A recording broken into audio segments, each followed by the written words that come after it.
દુનિયામાં 3 પ્રકારની સ્ત્રીઓ હોય મનોજભાઈ.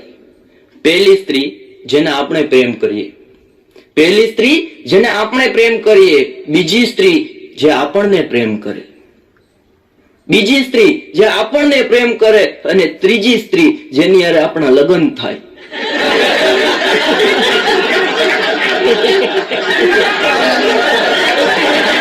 મારા મિત્રએ મને હમણાં પૂછેલું, મને કે લગ્ન થાય ત્યારે પીઠી શું કામ ચોપડવામાં આવે? મેં કીધું બકા, થોડું ઘણું વાગ્યું હોય તો એને હળદર ચોપડે, પણ આખી જિંદગી જેને મૂંઢ માર ખાવાનો જ એને લપેટા જ મારવા પડે. મારી બાજુમાં રેખાબેન રે, હમણાં એને બેંકમાંથી ફોન આવ્યો કે હાલો, કે બોલો, કે બેંક માંથી બોલીએ, તો કે અહીંયા કેમ સંભળાય? કે એમ નહીં, SBI માંથી બોલીએ. કે બોલો બોલો. કે તમારે ક્રેડિટ કાર્ડ જોઈએ છે? રેખાબેન કે ના રે ના, કે મારો પતિ હજી જીવે છે. એક જણો મને કે એવો કેવો ખોરાક કે જેની અસર 20-25 વર્ષ સુધી રહે? મેં કીધું ગોળ ધાણા.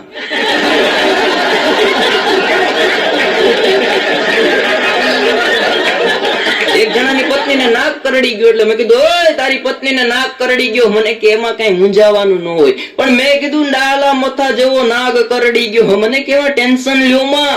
કીધું પણ મરી જાય. મને કે મૂંઝાવ માં? કીધું પણ નાગ કરડી ગયો. મને કે એવું નથી, દર અઠવાડિયે નાગ ઝેર રિચાર્જ કરવા આવે છે.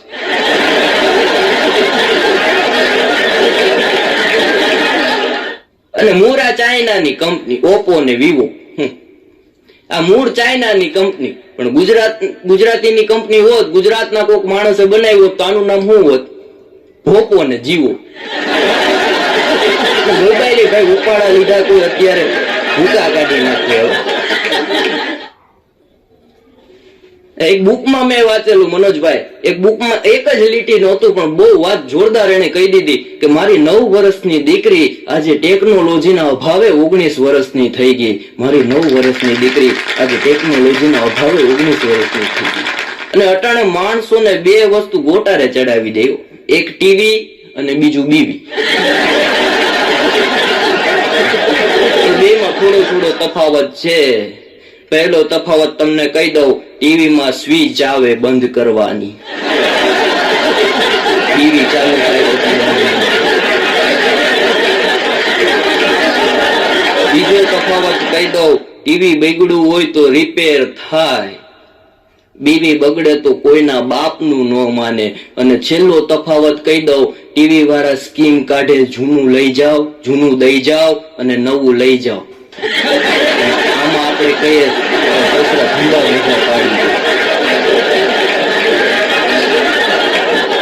ટીવી ભૂકા કાઢી નાખે. અમુક ચેનલો આવે 24 કલાક ઉપાડા લે, ડિંગ ડ્રિંગ ડિંગ ડિંગ ડિંગ, ગિટાર લઈને મંડાણા જ હોય. આપણને એમ થાય નાતા ક્યારે હશે, ખાતા ક્યારે હશે, ઉતા ક્યારે હશે. અને એમાં તો હમણાં હું સમાચાર જોતો હતો બપોર તક, અરે આજ તક એમ ભાઈ આવ્યા, नमस्कार आप देख रहे हैं आज तक। મહેસાણા में एक लड़की का अपहरण हुआ, देखिए 9:30 बजे। એનું અપહરણ જોવું આપણે 9:30 જાગવાનું ને. ટીવી ની વાત કરી, હમણાં ગામડામાં નથુભા હમણાં ટીવી લઈ આવ્યા, ભેંસ વેચીને ટીવી લાવ્યા. મેં કીધું નથુભા આ શું કર્યું? મને કે ટીવી લાવ્યો. પણ મેં કીધું ભેંસ વેચીને ટીવી લવાય? મેં કીધું ભેંસ હોય તો દોવા થાય, મને કે ટીવી હોય તો જોવા થાય. પણ મેં કીધું એમ નહીં, ભેંસ હોય તો દૂધ આપે, મને કે ટીવી હોય તો સમાચાર શુદ્ધ આપે. મેં કીધું નથુભા હજી તમે સાંભળો, ભેંસ હોય, ભેંસ વિહાય તો પાડી આવે. મને કે બટા તને નો ખબર પડે, ટીવી હોય તો દીકરાના ઘરે લાડી આવે.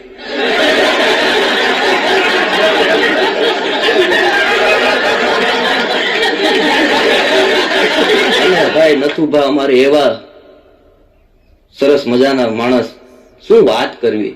એક સંતને અહીંયા દરરોજ સેવા કરે, અને સંત એક દિવસ પ્રસન્ન થયા કે નથુભા આજે તને આશીર્વાદ આપવા, બોલ તારે શું જોઈએ? કે બાપુ મારે કઈ નથી જોતું, પણ મારી બા, મારા પપ્પા, મારો ભાઈ અને મને હાચવે સમજે એવી સારી કન્યા જોઈએ. બાપુએ આશીર્વાદ આપ્યા. ઈ કે તારા 2 મહિનામાં તારા લગ્ન થઈ જાય, મારા આશીર્વાદ છે. ઈ કે બાપુ આશીર્વાદ ખેંચી લ્યો. ઈ કે કા આશીર્વાદ આપું તને, દિલથી આશીર્વાદ આપું. ઈ કે બાપુ આશીર્વાદ ખેંચી લ્યો. ઈ કે કા? ઈ કે બાપુ બધાને સમજે એ વાત મૂકો, પણ મારી મમ્મીને સમજે એવી બહુ બાપુ. બધા ત્યાંથી જ ચાલુ થાય. મનોજભાઈ હમણાં મને કહેતા, મને કે હારો કલાકાર બનવું હોય તો ગિરનાર જા, નાગા બાવાને પગે લાગી લે, આશીર્વાદ લઈ લે, હારો કલાકાર થઈ જાય. હું તો શિવરાત્રીના મેળામાં ગિરનાર ગયો અને બાપુને પગે લાગ્યો. મેં બાપુ આશીર્વાદ દે દો, સારા કલાકાર હો જો. કેસા આશીર્વાદ ચાહીએ, નિકલ સાલે. મેં કીધું બાપુ મેં ક્યાં તમારી હગાઈ તોડાવી, આશીર્વાદ આપો. મને કે એમ વાત નથી, દામુ કુંડમાં નાવા પડ્યો તો ને કપડા કોક લઈ ગયું.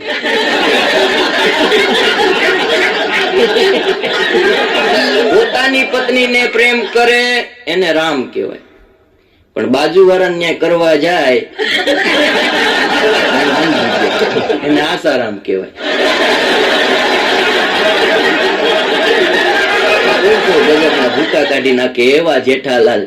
બધાના દિલમાં એક એક બબીતા છે, મારા દિલમાં છે, પણ હવે કહેવાય એવું નથી.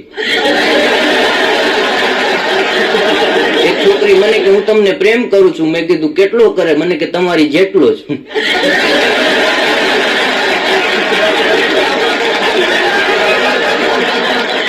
છોકરીઓ ભૂકા કાઢી નાખે ભાઈ, ભૂકા કાઢી નાખે, ભૂકા કાઢી નાખે એવી છોકરીઓ હોય.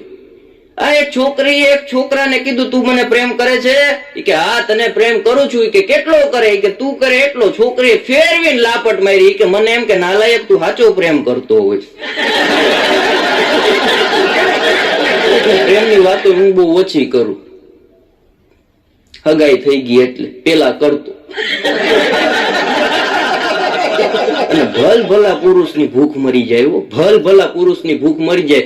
જમતા હોય ને બાજુમાં પત્ની આવીને એટલું કહી ને, તમે નિરાતે જમી લ્યો, પછી મારે એક વાત કરવી છે.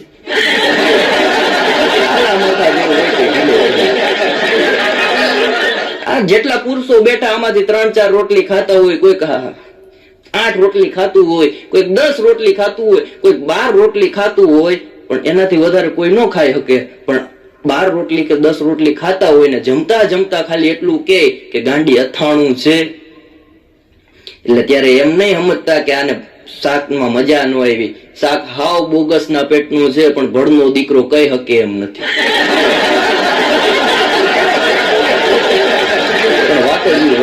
આ બધી વાતો અમે થોડી બધાને ગોતીને કરીએ. બાકી હું તમને મારી વાત કરીશ તો ભાઈ તમને દાંત જ આવશે.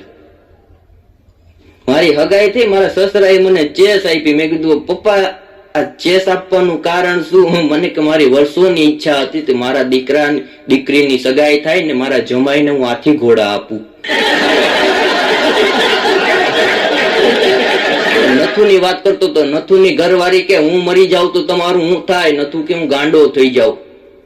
એ કે તમે ગાંડા થઈ જાઓ એમ? એ કે હા ગાંડા થઈ જાઓ. એ કે તો તમે બીજા લગ્ન કરો. નથુ કે ગાંડા તો ગમે એ કરે. એક ભાઈએ મને પૂછ્યું, મને કે માં અને પત્નીમાં ફેર હું? મેં કીધું માં માથે હાથ ફેરવે ને તો વાર ઉગે, અને પત્ની જો હાથ ફેરવે ને તો નોન એગ્રીકલ્ચર. હમણાં મારી બગલમાં મચ્છર બેઠું હતું, મારવા જતું તો મચ્છર બોલ્યું. મને કે રેવા દ્યો. ટાઢ એટલી બધી પડે, ઘડી ગરમીમાં આવ્યો. નથું ને એકવાર મેં કીધું તું ગામમાં તો સિંહની જેમ ડણો કૂદે, ઘરમાં કેમ બકરી ડબે થઈ જાય? મને કે ઘરમાં સિંહ જ છું, પંજા નાખતા આવ્યો. સિંહ ડાલામાં તો કારજાર ડાઢારો હાલિયો દેતા, ડુંગરા ડણક ત્યાં તો હાથિયા ગુંડા ઝુલે ભાલિયા પૃથ્વીરા માથે લાગિયા કતાર. એ કે ઘરમાં સિંહ જ છું, પણ મારી માથે દુર્ગામાં સવાર થઈ જાય.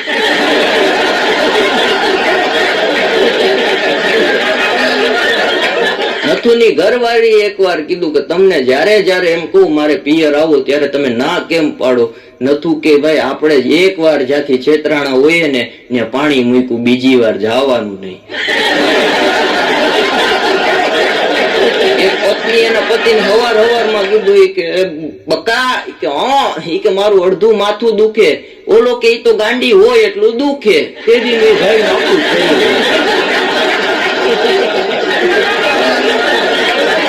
અમારે ઉનામાં મહેતા હોસ્પિટલ છે, કોક દી આવજો તમારા ખર્ચે. આટો મારવા. ત્યાં રાત પડે 11 વાગે ને એક જણો ગુજરી જાય. બીજો દિવસ થયો રાત પડે 11 વાગે ને એક જણો ગુજરી જાય. ત્રીજો દિવસ થયો રાતના 11 વાગે ને એક જણો ગુજરી જાય. ડોક્ટર, કમ્પાઉન્ડર બધા ટેન્શનમાં આવી ગયા. પ્રમુખ ટેન્શનમાં કે આ દરરોજનું રાતના 11 વાગે ને એક જણો ગુજરી જાય, રાતના 11 વાગે ને એક જણો ગુજરી જાય, આની પાછળ રહસ્ય શું છે આપણે જાણીએ. અને 11 વાગવાનો સમય થયો, 10:30 વાગ્યાના ડોક્ટરો ગોઠવાઈ ગયા, કમ્પાઉન્ડર ગોઠવાઈ ગયા અને બધા પ્રમુખ ને એ બધા ગોઠવાઈ ગયા. જેવા 11 વાગવા આવ્યા ને એટલે કામવાળી બાઈ આવીને સીધી ઓક્સિજનના નરી ઉપર પગ મૂકી દે, જે ઓક્સિજન ઉપર હોય એ ગુજરી જાય. પછી ખબર પડી કે કામવાળીએ તમને મર્ડર કરી નાખ્યું. અને ડોક્ટરોની મજા તો હમણાં એક જણો દાંત પડાવવા ગયો કે સાહેબ દાંત પાડવો કેટલા રૂપિયા? સાહેબ કે 150 રૂપિયા. કે દાંત મારો દુખાવો મને થાય અને 150 રૂપિયા થોડા હોય કે 150 થાય, પડાવવો હોય તો બોલ. કે આપણે 150 નહીં, તમે કેટલા દઈએ પણ વગર પોતે વગર દવાએ ખેંચી લેવાનું. સાહેબ કે તો દુખાવો ઉપડી જાય કે મને ઉપડે ને, ખેંચી લ્યો કે તમે. સાહેબ કે પણ એમાં એમ ન હોય, બીજા હજી ઘરાક બેઠા તું રાડું નાખી તો બીજા પેશન્ટ વયા જાય કે કોઈ નહીં જાય. સાહેબ કે એટલી તારામાં હિંમત છે કે હોય જ ને સાહેબ, ભાઈડો બેઠો તમ તારે ખેંચી લ્યો દાંત. અને જેવો સાહેબે દાંત ખેંચ્યો, ઉકારો ન કર્યો, દાંત ખેંચાઈ ગયો, પછી હાલતો થઈ ગયો. સાહેબ ને કે આલ્યો 150. સાહેબ કે 150 નથી જોતા, 50 રૂપિયા તું લેતો જા, જ્યુસ પી લેજે. મારા ઘરે મનોજભાઈ ને બધા આવ્યા એટલે મારી ઘરવાળી ને મેં કીધું ભાઈ 8-10 જણા મહેમાન આવ્યા, ચા બનાવો. મને કે આ લોકોને થોડી ચા પવાય. મેં કીધું કોફી કર. મને કે કોફી નો ભાવ સાંભળો 210 રૂપિયાની મળે. તો મેં કીધું જ્યુસ કર. મને કે ઈ કર નાખું. 5 મિનિટમાં 8 ગ્લાસ લઈને આવી. એટલે મને વિચાર આવ્યો, મેં કીધું આ મારી પત્ની 5 મિનિટમાં 8 ગ્લાસ લઈને આવે એટલે કઈક બધા વયા ગયા. પછી મેં કીધું ગાંડી 8 ગ્લાસ તો 5 મિનિટમાં બનાવ્યા કેમ? મને કે વોશિંગ મશીન હું કરિયાવરમાં નથી લાવી, એમાં 4-5 ભૂંગળા. મેં કીધું એ વાત ખાતી બાકી. મનોજભાઈ ને વખત ફોન આવી ગયા હતા.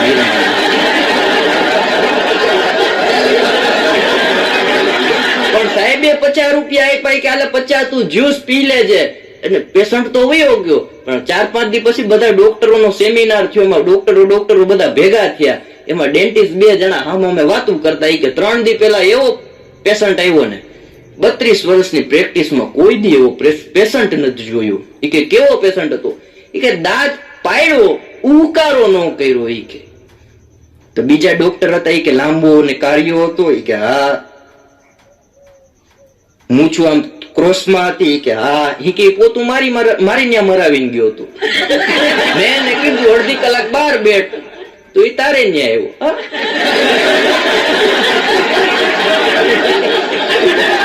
અને એક જણાને 15 વર્ષે દીકરો આવ્યો, રોવા માંડ્યો. મેં કીધું રોવે હું કામ? મને કે 15 વર્ષે માતાજીએ દીકરો આપ્યો. પણ મેં કીધું પેંડા વેચ. મને કે પેંડા હું વેચું ભાઈ? 15 વર્ષ મેં બધાને જબલા આપ્યા, મારે ત્યાં દીકરો આવ્યો, સરકારે જબલા બંધ કરી દીધા.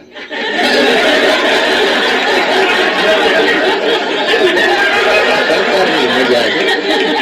હમણાં અમારે એક વકીલ સાહેબ સટ્ટો રમતા પકડાણા. એટલે પોલીસ સ્ટેશને હું ગયો. મેં કીધું સાહેબ વકીલ થઈને તમે સટ્ટો રમો? મને કે સરકારે જ કીધું ખેલે ગુજરાત.